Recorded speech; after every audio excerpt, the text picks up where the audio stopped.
To some extent, it is possible to succeed more easily with women than with men. Women are essentially more emotional than men. The average male is entirely repressed from an emotional point of view. From early boyhood, he is taught either directly or indirectly that it is sissyish to show his feelings. By early adolescence, his feelings are pretty well hidden, so that when he achieves true adulthood, he has no feelings at all. His emotions are totally repressed into the dark, hidden depths of his unconscious life, and he is completely and thoroughly inhibited. Even his mind must suffer from such violence. Never must we forget that the emotional life is the mainspring of every other phase and aspect of our lives. What wonder that we become ill and impotent and needy, both physically and mentally. This is the problem of the average adult approaching all forms of metaphysics. The problem of the male primarily, but to some extent true of the female too. In the face of such repression, where violence has been done to the emotional life and all feelings have been inhibited, a serious question arises. What course of practice may be engaged upon that will evoke from out of the depths the emotions so necessary to the cultivation of this passionate intenseness which conduces to spiritual experience and the ability to demonstrate? Neville, if not totally adequate to this situation, is at least wise. Whether he did this deliberately or intuitively, it is not possible to determine, but his step certainly serves a useful purpose. He knows that the average person approaching his lectures has had a religious training of some kind. This may have been forgotten and strayed from, but invariably it remains in the individual's unconscious in some form or other. Emotional intensity is of necessity associated with this early infantile training in religion. There were the first prayers that Mother taught us all when we prayed in love and reverence with her. Early experiences in Sunday school and the first feeling of awe and wonder and love that arose with them. Such memories are retained, never forgotten, and are stored within. Hypnotic experiment reveals the tenacity of even the most trivial events in our minds. Neville therefore cast a magical cloak of religion about his system, advocating the study of the Bible as revealing his psychological drama of which he speaks. In using the Bible, he draws directly upon the level of consciousness, which goes far back into time for most of us, to infancy when the emotions were still powerfully active in our small childish worlds. In drawing upon this level, which he does through the use of the Bible, he draws by association upon all the power and energy which are tied up in that stratum of our minds. This he stimulates and whips into dynamic activity so that it will accomplish the purpose of which his system speaks. Whether this technique is wholly successful or even desirable is another story. Occasionally it works, very often it does not. Sometimes the listener is so completely inhibited and repressed that even the stimulus of the Bible is unable to awaken the magical power of the unconditioned consciousness to achieve what he wills and to make manifest that which he envisions. Of all the popular teachers of metaphysics, Neville possibly is the most broad-minded. Some many months ago, when I was engaged in some practical experiment to work with hypnosis and suggestion, I extended an invitation to Neville to be present. After the experiment was over, I put it to Neville that the crucial factor in all metaphysics and new thought was autosuggestion. We had just witnessed a hypnotic demonstration in which an individual performed certain physical and intellectual feats, which in his waking state would be quite impossible for him.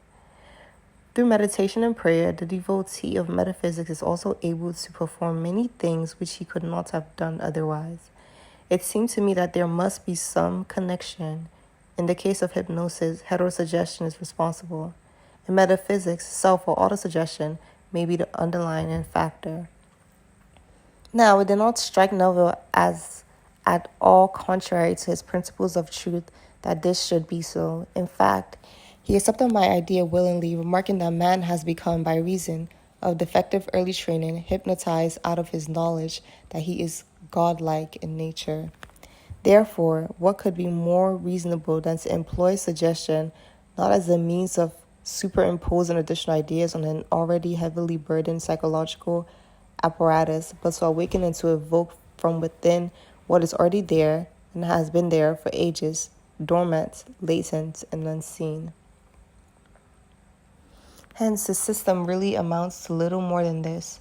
When all the extraneous details are eliminated and the cloak of the Bible and the terminology are flung off, it seems that he demands complete relaxation in order to become aware of the deeper levels of the mind, the unconscious. When the ecstatic state brought about by the contemplation of phrases and versicles in the Bible, you must drop into the unconscious the suggestions or desires that one wishes to be fulfilled. Such simple acceptance of your desires, he says in his recent book, is like the dropping of fertile seed into an ever-prepared soil. When you drop your desire in consciousness as a seed, confident that it shall appear in its full-blown potential, you have done all that is expected of you. This, in effect, is a perfect statement of the rationale of autosuggestion. In another place, he speaks of the efficacy of faith as an important adjunct to successful demonstration. For example, he writes, the beliefs in the potency of drugs to heal, diets to strengthen, money to secure are the values or money changers that must be thrown out of the temple. The thieves who rob you are your own false beliefs. It is your belief in the thing, not the thing itself, that aids you. Here is a very wide agreement with modern psychological knowledge. Every doctor knows that fully half of his patients would respond equally well to a regimen of sugar-coated pills as to specific medical therapy. Even surgical operations have the effect only of providing the patient with what he longs for unconsciously and thus enabling him to get well. It is the suggestive value of these factors which is effective. Psychoanalysis has much to teach us about hypnotic or suggestive value of any therapeutic agent. It is effective provided the patient's emotions can be shifted or transferred away from the formation of symptoms. The phenomenon of transference is just as ever present in the lecture hall as it is in the consulting room or clinic. Daily and hourly, we give ourselves countless suggestions, and we permit others to do the same for us. Life for many people consists of suggestion and counter-suggestion. Every few minutes over the radio, in the subways, in the streetcars, in newspapers and magazines, suggestion is thrust at us until we succumb to its insidious appeal. Modern selling and advertising seems to consist almost exclusively in how cleverly one can suggest to the members of the general public that they must purchase things not wholly necessary to them. It is not faith that renders effectual the drugs and medicines and so forth that the advertisement blare out to us. They inform us that these things are effectual, and because of long continued emphasis, we come to accept those suggestions. When we are in trouble and use such advertised articles, they succeed not because of any inherent virtue they possess, nor because of faith, but they succeed only because the advertisements have suggested to us that they will succeed.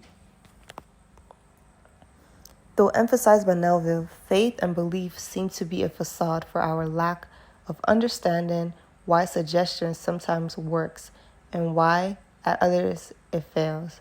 It is not faith in the old religion sense that is effectual as it is in necessity and the feeling that one is in extremis. When the rules of applying autosuggestion are closely adhered to in every way, success must inevitably follow. Therefore, we say such a person had faith. Moreover, we must remember that faith is an emotional quality. It evokes an intensity of feeling, which is one of the indispensable factors in the successful unconscious reception of the suggestion or the desire or the mental image. Faith has no scientific validity in itself. It is simply convenient as an emotional excitant. And when all other things fail and despair has set in, then faith stimulates the whole nature to respond to the next healing or saving situation that will arise.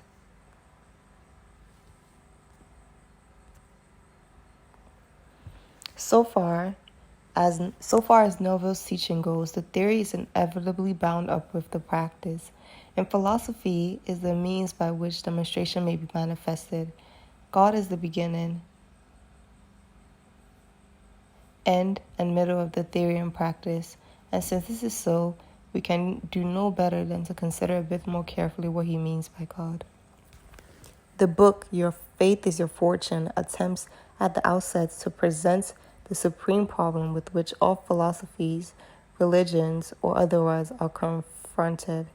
If God is infinite, omnipresent, eternal, and omnipotent, how does he bring the world into being, and what part does that world play so far as he is concerned? Christian theology based upon the Bible attempts to solve that by miraculous creation from nothing. God created the world and everything in it, and that is that. Insofar as Neville is influenced by the Bible and Christian teaching, he follows more or less the same miraculous theme, adapting it, however, to his particular conception of God. The world is your consciousness objectified, relates equally to the original creation of the world as it does to the constant renewal and creation of our own particular worlds. The conceiver and the conception are one, but the conceiver is greater than his conception.